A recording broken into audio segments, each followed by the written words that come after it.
Hello friends, Tanya here with Spellbinders, 13 Days of Craftoween, day number 10. Let's take a look at that folder. Oh, those graphics, they are so amazing. Let's see what's inside. Oh, it's this really cute, spooky flower with a sugar skull motif for the head. Oh my gosh. So I have die cut the face and the backers from some treasured cardstock, both the antique collection and the onyx collection. And you can see where the head will fit on the flower. There is, of course, an embossed line that helps guide that placement.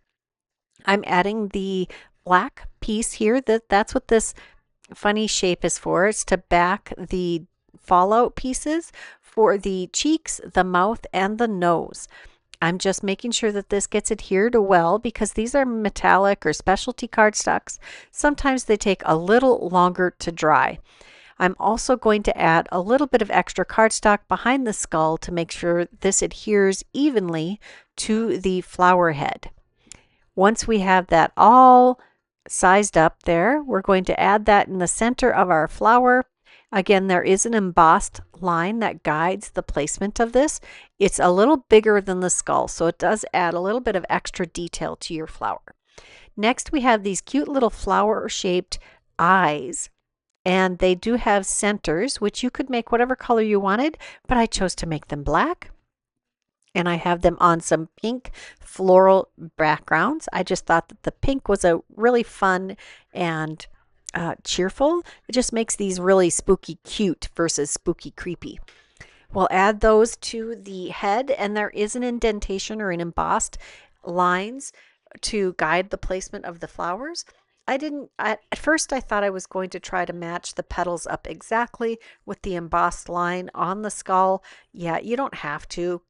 It still looks good even if it is just a little bit off. Next, I'm going to adhere the stem that has that nice circular area for your gluing. And then we have these leaves that look like bat wings.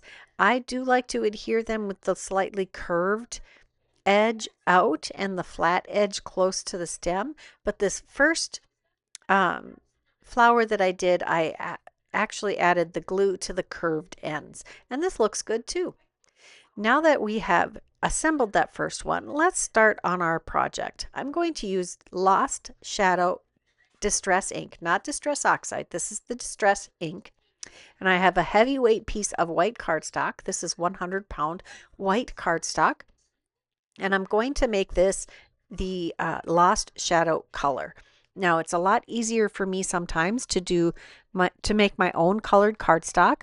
I don't have a lot of the color wheel cardstock. It would be gorgeous in the fog cardstock. I just don't have much of that right now. I'm going to use the Essential Modern Ovals and die cut this piece of gray cardstock and the linen embossing folder. This is a new one from the Susan Huey release this month. It's just gorgeous. I also used a larger modern oval to die cut some vellum. Next, we're going to use the beautiful Sunnyside Manor layering stencils from the August 2025 Hero Studio. Now, I get the whole studio, so I have all of the products for this month, and they really coordinate well with the 13 days of Craftoween. So I encourage you, if it's in your budget, if it's something you're interested, go ahead and get that. It's only available through August 27th. And I'm telling you, I've been tempted and actually have used it with many of the Craftoween projects.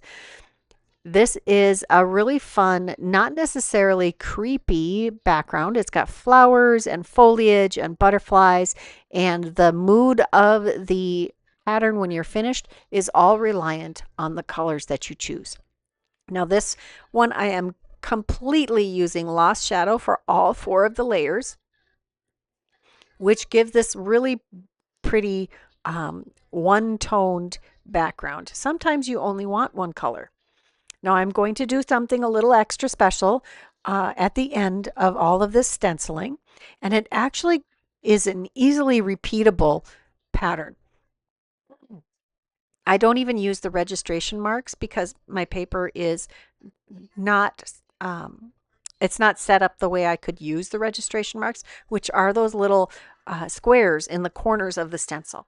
But it's easy to line each of these items up just by lining them up with the previous images. There are no etched lines in the stencils either to help with this, but again, it's very easy to do on its own. I'm doing a 5x7 piece of cardstock here because I want to use 3 flowers and they won't fit on an A2 size or a mini slimline when it is when it is 3 flowers. I wanted a grouping. And there we have all of the inking. I decided after I finished inking it and cleaning the stencils that I wanted to add an extra element to this. So I'm going to use the flowers and the distress paste, grit paste in glow. So this is glow in the dark texture paste. I've had this for at least a year, and I put some press and seal on this, and it is a very nice and juicy yet. So yeah, loving the press and seal. Just going to use my Spellbinders palette knife to apply this paste. Loving this metal palette knife. It is my favorite shape. It is just a single palette knife. If you don't want a whole collection of a bunch of different shapes, this is a very nice one to get. Now that I have done the first section, I'm going to line up the second section and use my sticky mat and kind of hold up that left side edge so it doesn't lay over the top of the previously stenciled area with the texture paste. And I am really surprised I managed to make this work without messing anything up. I didn't want to have to wait for the texture paste to dry before I finished doing the stenciling. And this worked really well. So give it a try. Sometimes you can surprise yourself. Now, I did immediately go take that stencil and my palette knife and clean those up. And I'm going to clean the texture paste off of our sticky mat with some soapy water and just my microfiber cloth. Here is a quick sneak peek of the glow-in-the-dark quality of the embossing paste or texture paste. I'll show you again later. One more time, I'm going to take the stencils and add some detail to the inside of the card. And I'm just very loosely holding this, well, not loosely, I'm holding it onto the inside of the card and adding some ink with whatever's left over on my ink blending brush. I am not reapplying ink to this ink brush or to this brush. I just want a soft, ghostly pattern on the inside. Next, we're going to take a sentiment from the Halloween icons. I had glimmered this with silver foil on some black cardstock, and it does all of these sentiments at once, both glimmering or better pressing and foiling. I've added the die that cuts all of those sentiments out, and we'll run that through our Scout and get some a whole pile of sentiments to use on our card. I'm just going to use the You're a Scream. I thought that really worked well with the theme of this card. And then we're going to add a sentiment from the You Are Magic Clear Stamp and Die of the Month for August 2025, again from the Hero Studio. Again, I did get the whole studio, and I purchased it myself, so I don't get it ahead of time. And I would have used it from the very beginning of this series, but I didn't get it until partway through the series. Now, I've been trying to work ahead. I am doing the voiceover here on Monday, August 25th, and this won't go live for another 3 or 4 days after this. So I'm trying to stay ahead, but I really did start creating most of these in the month of August and close to the time it was time to post them. So I was waiting for this Hero Studio stuff to come because it's so cool. Next, we're going to use the 5x7 Matting Basic Set B, the largest die, my favorite die when it comes to 5x7 cards. And there is the dried, now I did let this dry overnight, and again, I'm charging those glow grit paste. That's what it looks like in the semi-dark. It just glows. It's so cool. It is worth telling people that it is glow in the dark so that they can take it to a dark room and look at it glow. I don't know how often you would carry your card from a very brightly lit area to a dark area without being told that it's glow in the dark. We'll adhere this to the card base, and I am doing a landscape orientation for this card, so it will be a top folding because you can't do a 5x7 card base any other way pretty much if you're doing landscape. Not if you're going to use one piece of cardstock to create your card base. I'm going to assemble these essential modern ovals that we created earlier in the video. I added extra cardstock behind the gray portion and will add extra cardstock behind the vellum portion. This will contribute to that whole floating elements look here. And I'm just using scraps of cardstock. Next, we will add this to the front of the card, and we're just going to kind of center that in the middle of our 5x7 card base. Now, I just wanted something that set the flowers a little bit apart from that really busy but beautiful background. And I'm going to add just a little bit of extra cardstock. I think it's just one layer behind the purple and I made a pinky peachy colored flower, and I also made a red flower. Just adhering those to the ends of that oval, and then we'll add the red flower that has a couple extra layers of cardstock behind it to make it a little taller than the other two flowers on the grouping.